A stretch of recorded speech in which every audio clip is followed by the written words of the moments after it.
So you've made a bunch of money wholesaling or flipping houses, but you turn around the next month and you wonder, where did my money go? Today, we're going to be talking about profit first and planning to save aside and plan for making profit in your business. Let's do this.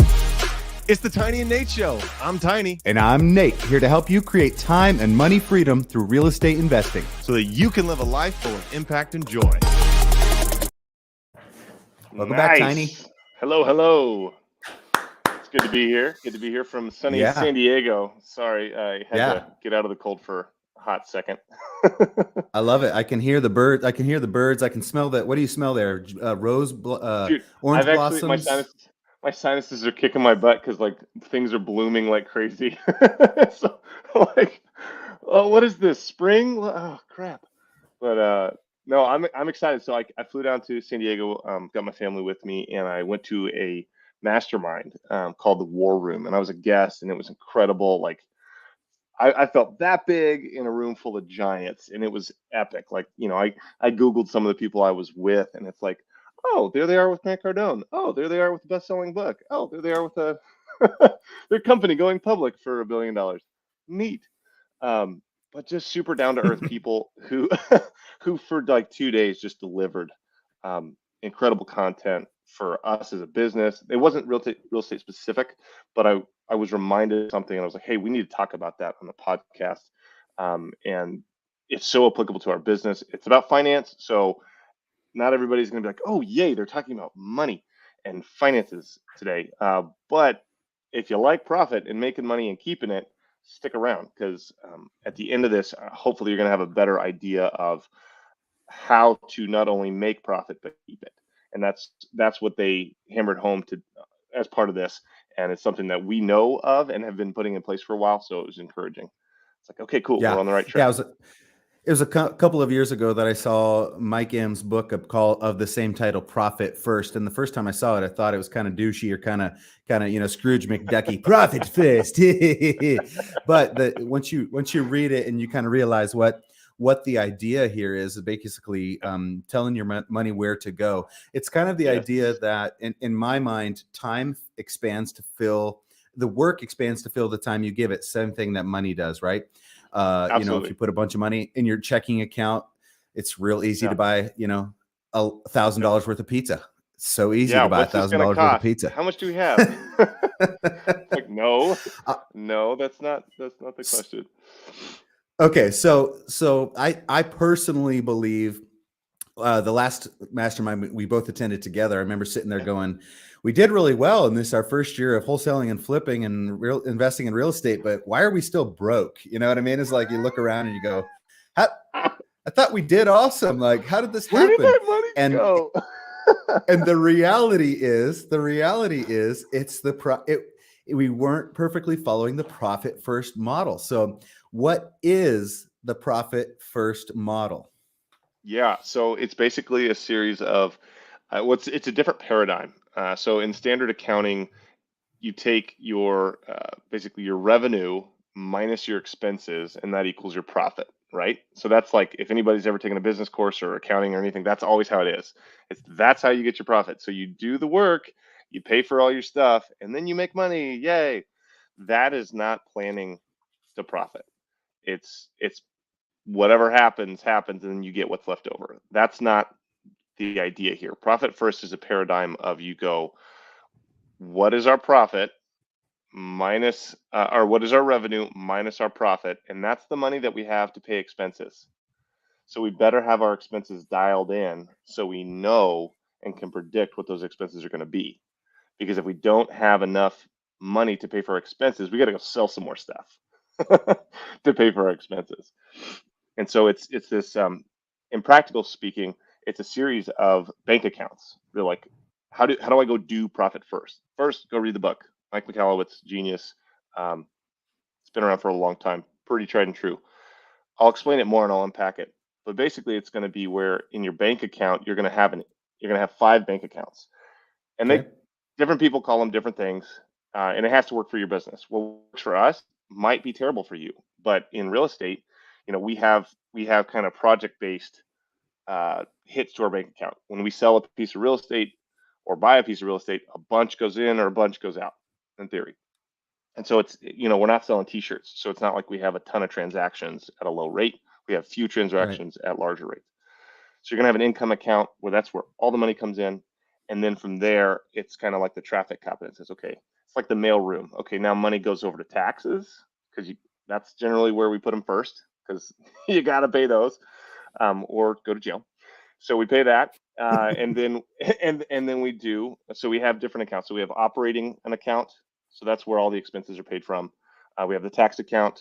We have an emergency fund, which, like, if anyone is watching this, like, you probably should have an emergency fund if you don't. Like, everybody needs one. We struggle like every other business does. And it's so easy to go like, oh, we'll get to that. And then you need it and you don't have it. And you're like, oh, crap, what do we do? Oh, got to sell a car or something. That's not fun. So emergency fund, and then owner's profit. Did I already say that? Which ones did I list? I've lost count. Oh, well, here, let me pull up this graphic here. This might There be it is. helpful. I'll kind There it of is. zoom Yes, in thank you. on this. Yep. So the profit, the owner's pay, which those are different. So owner's pay would be like owner's compensation. So like that's your Okay. paycheck. Okay. So whatever you're gonna eat and put food on the table, that's what owner's compensation is. Taxes, Okay. operating expense, so you pay the bills from that, and then emergency fund. Okay. Okay. So those are the different accounts that you have, and the idea, you said it in the intro, but it's give every single one of your dollars a job, as opposed to having it in a big checking account and going, Mm-hmm. well, there's enough in there to pay our bills, we're okay. Which, have we ever done that in any of our businesses? You and me? What? No. Never. Okay, that's a cause. Go ahead. are you saying so there's the top bucket, right? It's the bucket that money comes in. You put your check for your wholesale or your flip or your cash from your rental property into account one, and then it waterfalls down into these 5 other accounts? Is that how you're describing it? 4 other, but yeah, sure, let's call it that. And it goes in, and there's a specific order that it goes into, right? So like, Okay. before you get to a profit account, not your owner's compensation, but like your profit account, you're going to need to pay taxes. That has to be there, right? For you to keep moving forward. Before you start building an emergency fund, like you got to do your taxes. So there's an order of operations, and I'm trying to find the chart here. So actually, the way that the guys giving this presentation at the mastermind, they said basically, when money comes in, you put what you have to into taxes, because that goes off of your gross, right? So that's calculated off your gross. That goes into taxes. Then we recommend that you put into your emergency fund until your emergency fund is full to a minimum of like 1 to 3 months based on your industry and like the volatility there. 1 to 3 months of expenses? Yeah. Like what do you have to run your business? Just if you just keep going, what's it going to cost you? And then they go into what's called like a sweep account, and that's basically, this was interesting. It's not one of the 5 categories we have, but that's basically where money goes into there after it fills up the emergency fund and after the taxes have been filled, and it gets swept into, basically, it has like different options based on what your business needs are. You're either going to sweep it into a bucket where you're accumulating money to like go acquire more properties, or maybe you're going to buy another business, or you have what's called like the sinking fund, and that's basically sunk costs. Once a year, you're going to have to buy a bank of computers, or you're going to have to hire staff, or you're going to have to buy new inventory or shelving, or some kind of capital expenditure that's big and you got to plan for. That's relevant in a lot of people's businesses. We have a service company, so we don't typically have those.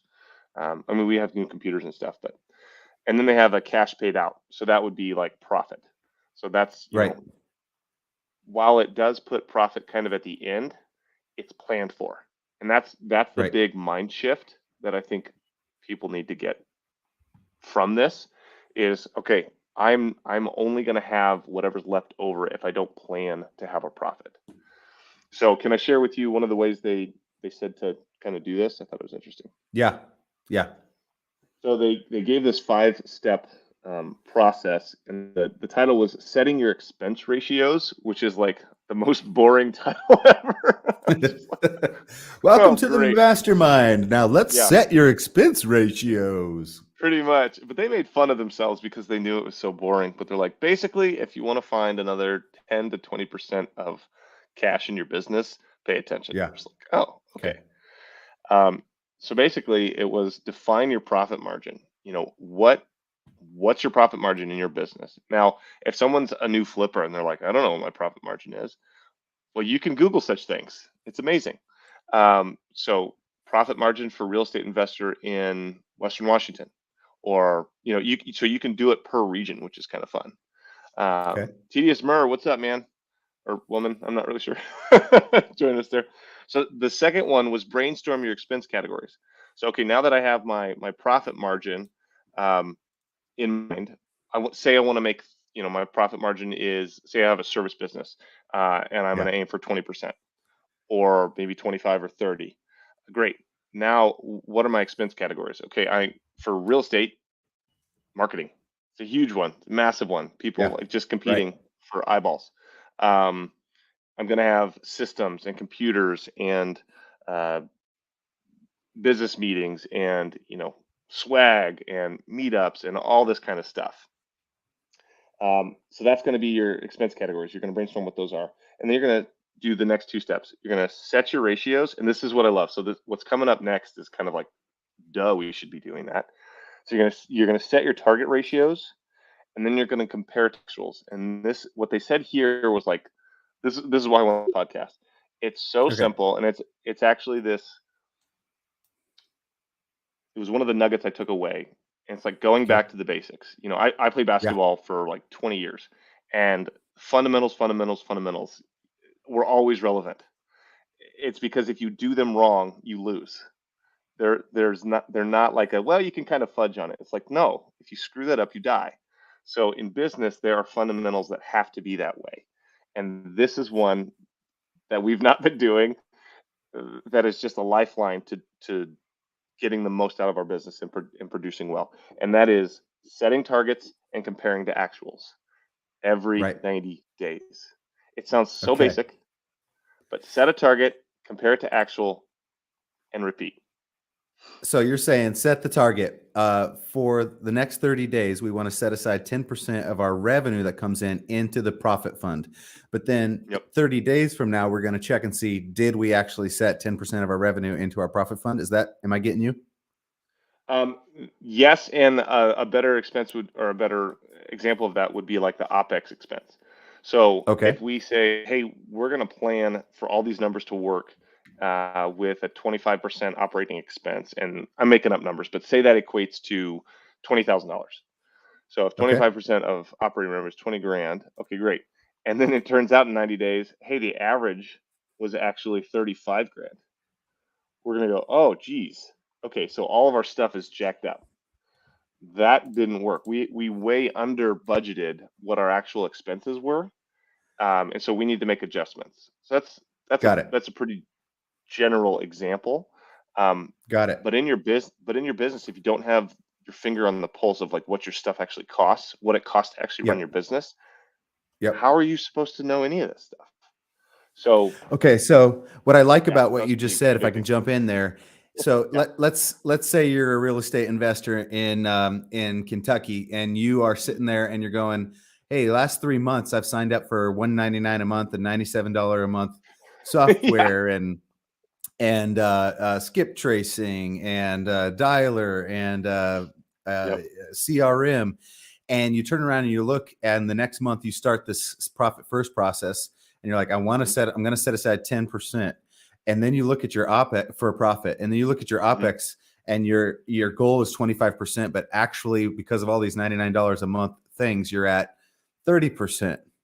So you can only put aside 5% unless you do something. So this then becomes actionable because I can go, well, maybe I can do without PropStream, or maybe I can do without batch leads, or maybe I can do without Deal Machine, or maybe I can do without, you fill in the blank, something Yep. to rebalance that so that you can get to a 10% profit margin so that you can actually set aside money for your business. And I'm not suggesting get rid of tools that are absolutely necessary, but it's just Right. a way to revisit that and look at what's actually bringing in the butter. Yep.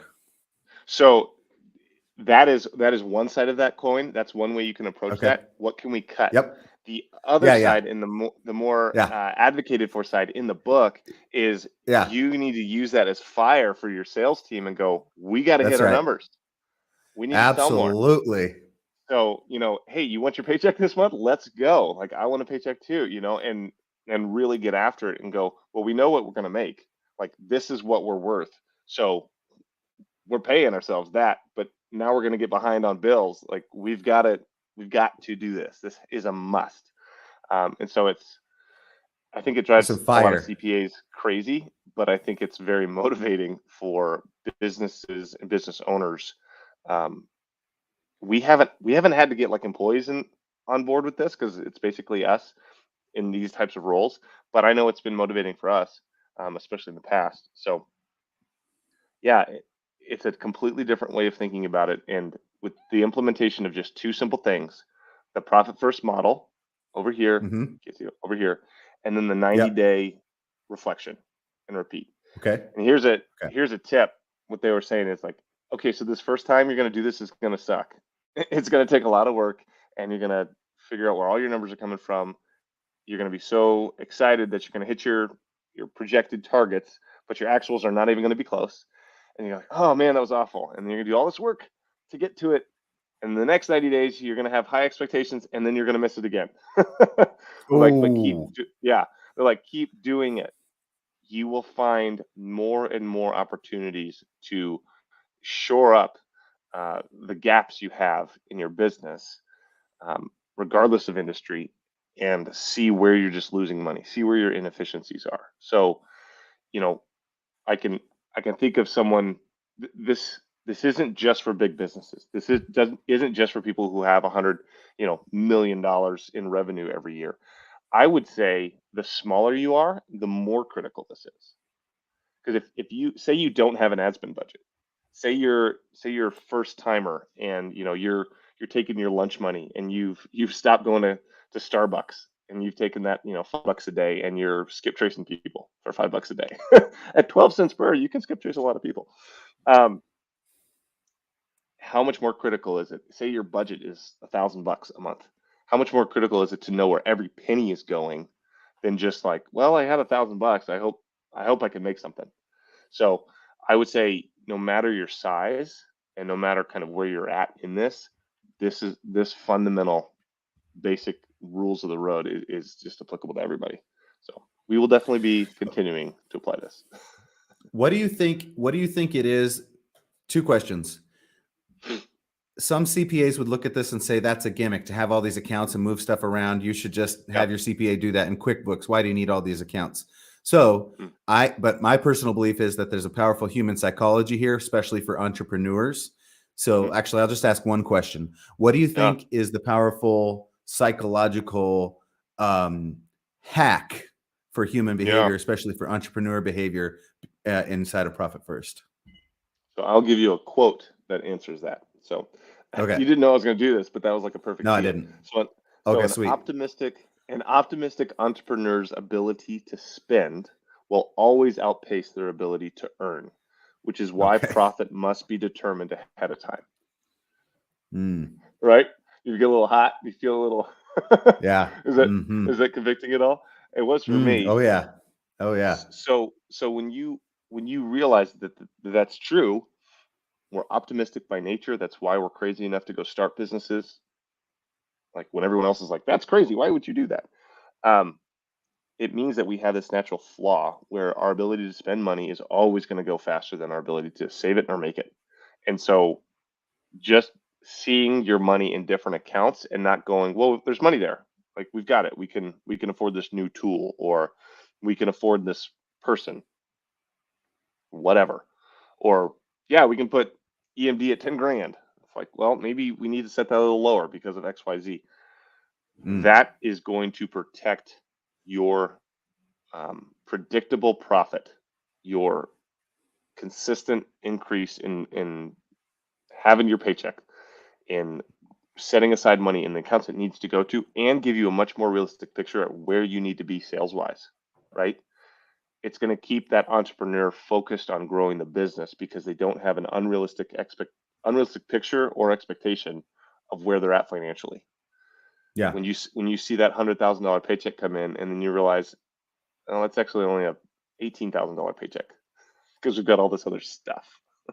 Yeah. $100,000 of You're revenue. All of a sudden you got to right, divide it up into the right pots right.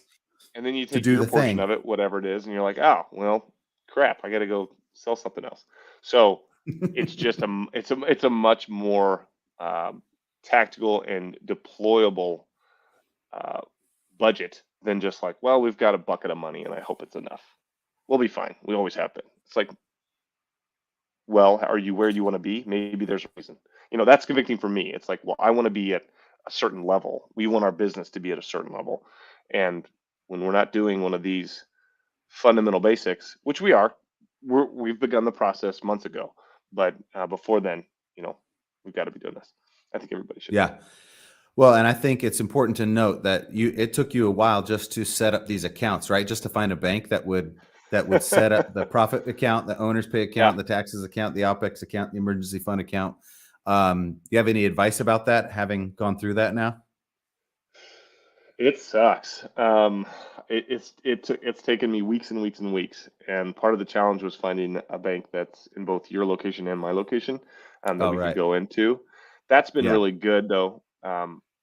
But I would just pay attention to the costs of having that many accounts open, because a lot of banks, like, that's how they make their money, is fees.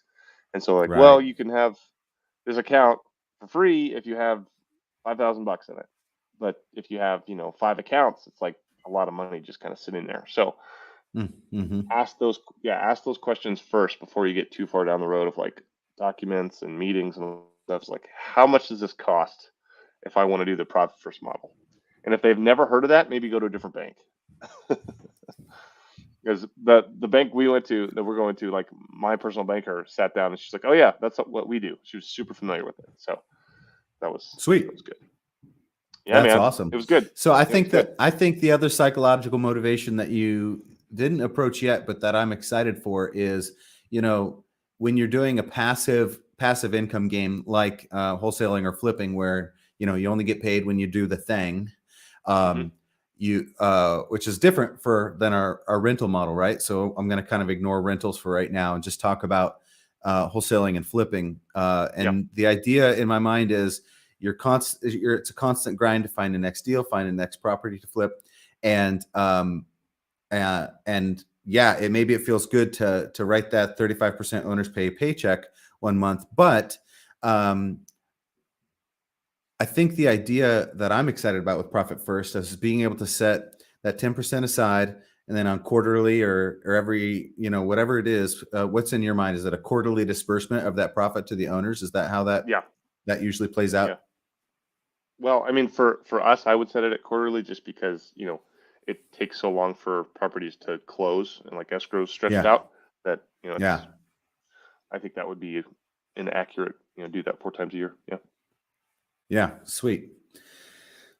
When we bought our first rental property, it almost immediately needed a hot water tank replacement. Yeah. And so That I was think nice. you could I think if we could go back and learn from that, we would have done Profit First before we bought our first rental, and we'd have that emergency fund set aside for that rental, right? That's half the point of this. You could apply Yeah. this for a buy and hold portfolio business as well. I think for anything, like, any business is going to have surprise expenses. And sorry, there's those allergies. Something I would say Yeah. is, I hear myself when you say emergency fund. I'm like, well, wouldn't that be nice?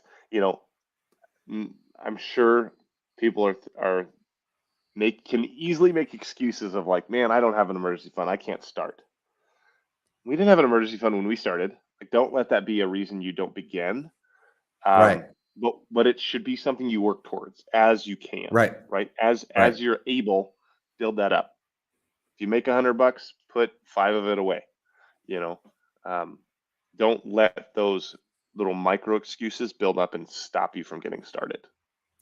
Okay, so this is actually a question I have about the emergency fund. Do you always have to put 8% into an emergency fund, or can you eventually stop and shove that Oh no, 8% somewhere else? Is that the idea? yeah, it's just until the emergency fund is funded. So when you have enough to have, you know, 3 to 6 months is what they recommend. When you have enough to go 3 to 6 months, I think the larger you are, the more time you need, because then you're involving a lot more people. And so, you Sure. know, if something happens and you got to, you know, you're not going to make payroll for a month or two, Right. and you've got, you know, 20 to 100 people on staff, like you better have some deeper a war chest there. But if you're fairly nimble and small and you can pivot quickly, like I don't think it's as necessary. Yeah, it's good. Really That's good. just my thoughts, though. No, that makes sense. It makes a lot of sense. I think you could apply this for sure. Then even within your family, and you're come up with these. It's one of the things our family does in terms of give, save, and spend, and even a sweep account. Mhm. Right? There's certain things that come due only once a year, like Christmas. Yep. Hey, it's Christmas again. We got to pay for Christmas. Say if you Where got did that Christmas quote come unquote from? or Yeah. annual, annual sure insurance, or every 6 months insurance, right? You got to set Yep. that aside on a monthly basis so that it's Yep. the money's there, or your vacation fund or whatnot. So I just like this Mhm. because it's simple. It's really easy to understand. I'm going to just show this graphic one more time for anybody who is just joining us now. But basically, the way I understand it is your revenue comes in. Let's just use an easy round number, 10 grand. You get a 10 grand, and you're going to take 10% of that. You're going to take $1,000 and put it in a profit fund right off the top, or $800 and put it in an emergency fund right off the top. And then you're going to pay yourself 35% of that revenue. You're going to put 22% or whatever your tax rate should be, right? These are just Right. examples. Right. 22% into a tax account for your monthly or quarterly tax payments, and try and get your operating expenses around that 25% mark. This is just Mhm. obviously all these numbers can shift, right? Depending on your business. If you're like a heavy OpEx business, if you got to Yep. buy a billion watermelons before you can have your watermelon juice, uh, maybe Right. your OpEx is a little different. Uh-huh. Uh-huh. Yeah, I would say we have it really well in real estate investing. Like in general, our operating expense is far lower than almost any other industry. So Mm, it's, what you have, and the owner's compensation, or, whoever's running the company, their compensation and the employee's compensation could be higher because what you're selling is problem solving.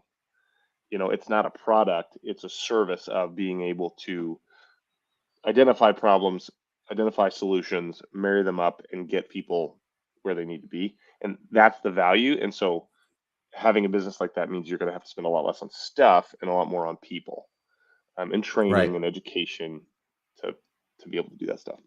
Yeah. I think the last thing I wanted to share is that this has really Mike Michalowicz has really changed my Hmm. thinking about or made me dissatisfied when I find myself just in the grind of the doing it part of business, and realizing there's some steps you can take, like profit first, Hmm. to get your head above water and stop just constantly being in the grind of doing the business, and getting to that Yeah. point where we can own our Yep. own our business system. You were talking about Yep. SOPs today. Does that Hmm. integrate or with this idea of PSA of profit first? Well, I think it's um, in the mastermind, having all these business owners in one room that own multiple businesses in many industries and are these huge empires. They have gotten to a point in their career where they're thinking at a different, higher level structurally. And so it's not just how do we hit sales this month. It's okay, how do we make our different businesses work together, and how do we work on cross selling, and okay, what are we going to follow them up with, and are there other businesses that we own that we want to push them towards after the customer's lifetime value is tapped. How else can we serve them, and how can we bring more value? So it's all these huge ideas, but back down on kind of the level that we're at of, okay, how do we first get a profitable business, get really good at what we're doing, provide massive value, and then find a way to rinse and repeat it predictably. Then create standard operating procedures and train people how to do it, to where then we can back out from the daily doing as much because we've trained up others in our place, and then we can focus on other ways to bring value. For example, other revenue streams. I'm like, hey, how do we use the knowledge we have and the problems that we can solve? How do we generate more revenue with that knowledge and value? So you can't do that until you free yourself from the daily grind of running the business. And so that's where having your finances down, having all those holes plugged, and knowing where each dollar is going to go, and having it be predictable and repetitive. Yep. I think that's for 2022. I think that's a big one for us here at Living Well. That's what we're going to focus on a lot. Yeah. Yep. Get that down. Predictable revenue and profit first, and getting those systems rocking. Love it. That's right. Very cool. So they can go get Mike Michalowicz's book, Profit First. That's the next, probably or just YouTube him, right? He's got some good breakdowns of this if they want to go deeper. Absolutely. Yeah. I like all things, you can do the Cliff Notes version and just say like, oh, I get it. Or you can actually take time and listen or read to the book. Listen to the book, read the book. I would highly encourage that. So. Maybe awesome. Let's put a link to one of our favorite, maybe to the book and to our favorite Mike M video down below. All right, Tiny, this is a great one, and let's circle around on this after our 90 days on this system, and let's put in a report 90 days in how it went for us. I like it. I'll put it on the calendar right after this. Sweet. Have a good one, Tiny. See you on the next one. You too, Nate.